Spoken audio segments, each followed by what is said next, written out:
If you use it on Bailu, you are going to recover HP, you are going to set a shield, or basically it's not a shield, it recovers some of the damage that the allies receive, and you are going to increase their speed. This is a perfect set for Bailu. Like, seriously, this is just so perfect for her. Do this before version 1.2 in Honkai Star Rail. So this is the video that we are going to react to today, and we will see what we need to do before version 1.2, and I'll leave a link to the original video as well in case you want to check it out in the comments section below. Now before we start, don't forget to subscribe my channel if you haven't already to help us hit 10,000 subscribers, and if you enjoyed the video, make sure to hit that like button and share the video with your friends. Now without any further ado, let's get started and see what we need to do before version 1.2. Alright, here we go. Live stream for version 1.2 for Honkai Star Rail just ended. They showed off a bunch of new stuff. New weekly bosses, new simulated universe, forgotten halls, new characters. Yeah, and the new weekly boss is just on another level. There's a whole video talking about all the new stuff. For now, this video, I want to talk about things that you can do in order to prepare for the next update before it's too late, and ways that I'm going to be pre-farming and preparing myself as well. I mean, now, this video should have been live on... Can it be too late? I don't think that it can be too late, but it can be beneficial for you to prepare before. Sunday, right before the Monday reset, so I do hope this video does reach you guys in time, since the next update is like a week and a half away or something like that. So without further ado, yeah, it should be around 9 days. All right, I guess. First things first, let's get to the weekly boss. So the week of the update, that's going to be starting on July 17th. That's going to be your Monday reset.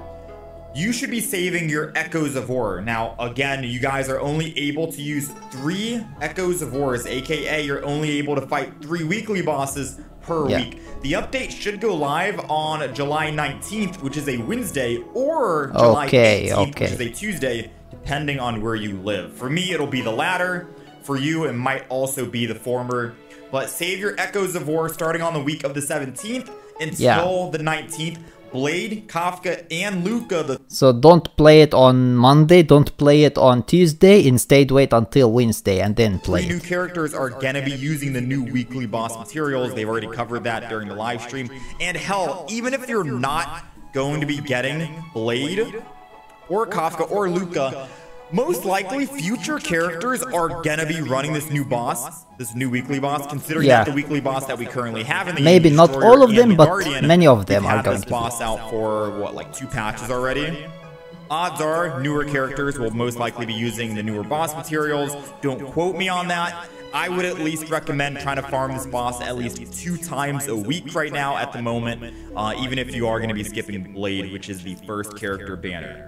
Okay, and quickly moving over and talking about saving, I want to briefly mention that you should also be saving your immersifiers that you get per week for the simulated universe. Now, there is we are going to get a new world. It's called World 7, and with World 7, there are 2 new relic sets being added. Something that's kind of similar to Inert Salsado, where it increases the wearer's crit rate. However, instead of increasing it ultimate and follow-up damage, once you get to a certain percentage, this will be increasing your basic attack and skill damage instead. So normally people run Inert Salsado for, say, like Clara, Jing Liu, those guys have the follow-up attacks, I run it for Jing Liu.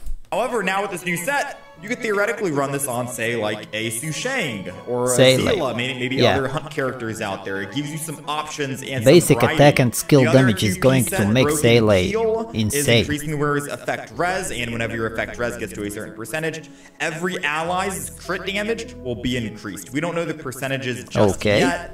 But I'm pretty sure this will also be a phenomenal piece, and maybe even a replacement for Fleet of the Ageless, aka pretty much saying that this whole set might be power creeping World 7 and Simulated Universe. Now, if you do start farming, or saving rather, the time of this video should upload on the 9th.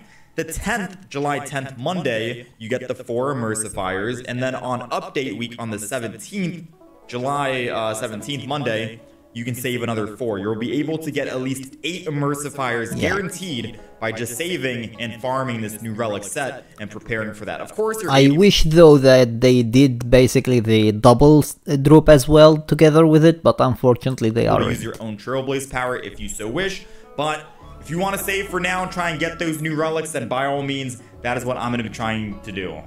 And now, talking about new relic sets for the simulated universe, that's not the only thing. There is a new Cavern of Corrosion dropping 2 brand new relic sets. One of them, really good for like destruction characters, say like for Blade, say for like Arlan, because it's a 2-piece increase in max HP, and the 4-piece, whenever the wearer is hit or their HP is consumed by an ally, including themselves, their crit will increase for a certain number of turns. Okay, so that is created specifically for Blade. Numbers yet, but the new Cavern of Corrosion will be nice. The other one, however, has made me wanted to stop farming for like the healing set. So Messenger Traversing Hacker Space, 2 pieces increasing your speed.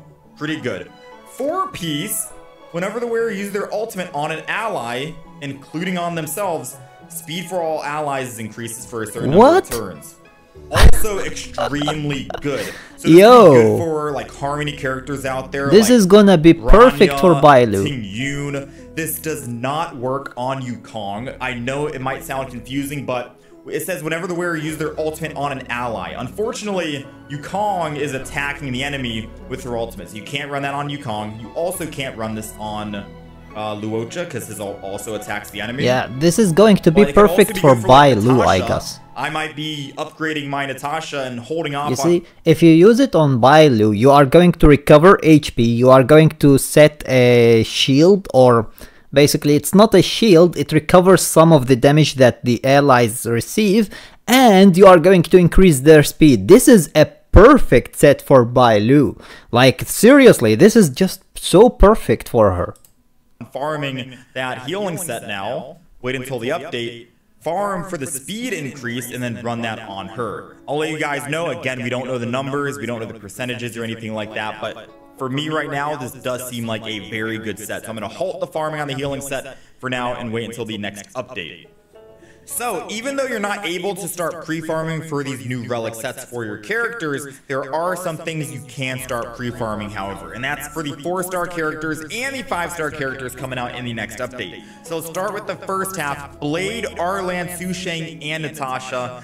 Blade is going to be using the new Stagnant Shadow enemy drop, so unfortunately you can't start pre-farming for Blade for any of those Blade monsters out there. However, Arlan is a lightning character, so obviously you are going to be running the lightning crown of the past shadow for him. Xuan, Natasha, there's only one physical shape of spike. You're going to be farming these broken teeth of Iron Wolf. And then for the second half, Kafka, they didn't mention her materials on the live stream, but if I had to take an educated guess here, because there are 2 lightning ones here, I'd assume it's going to be Shape of Doom because her presence was on the Luocha. So I would start farming these shapeshifters for Kafka. I really don't understand why there are 2 different lightning, like seriously. Luka is going to be using One is enough. Sampo is going to be using the Shape of Gust, and Serval will be using the Fulmination. And then in terms of the Calyx, Crimson, just match whatever path. Blade, Destruction, Arlan, Destruction, Xuan, Hunt, Natasha, Abundance, etc., so on and so forth. Pretty self-explanatory. And you guys are also able to start pre-farming for Yukong as well. So for anyone who ended up getting unlucky on the Luocha banner and you were not able to get a Yukong, she will be free in version 1.2 for just completing the first stage, I believe, of the new Forgotten Halls. And this should be a permanent thing as well, so you can take your time with it. But yes, she will be a guaranteed character. You can start farming for her if you so wish. And I want to say that's pretty much I already have her, so this is going to be an add-on for her, which is very good as well. If there's anything else that I might start doing in order to pre-farm, I'll probably tweet it, make a quick YouTube shorts about it, talk about it on my stream. Join us over on Twitch. I discuss most of these things every single day. I am live pretty much every single day. If you guys need to hang out, ask any questions, leave them in the comments down below, ask them in the Twitch chat. Love to have you guys there. Hopefully this video reached you guys in time. Hopefully this video was helpful. It was actually helpful, so here is a like, and I hope that this video was useful for you as well. I think that the new set, the first one is actually perfect for Blade, the second one is perfect for Bailu. Other than that, all of the other stuff is basically just pre-farming for some characters, and it's useful to know in advance which stuff you should pre-farm, and don't forget to don't forget to save for the upcoming weekly boss and for the upcoming new simulated universe world as well. So keep that in mind, and don't forget to subscribe my channel to help us hit 10,000 subscribers. And until next time, Rami the Honkai King is out of here.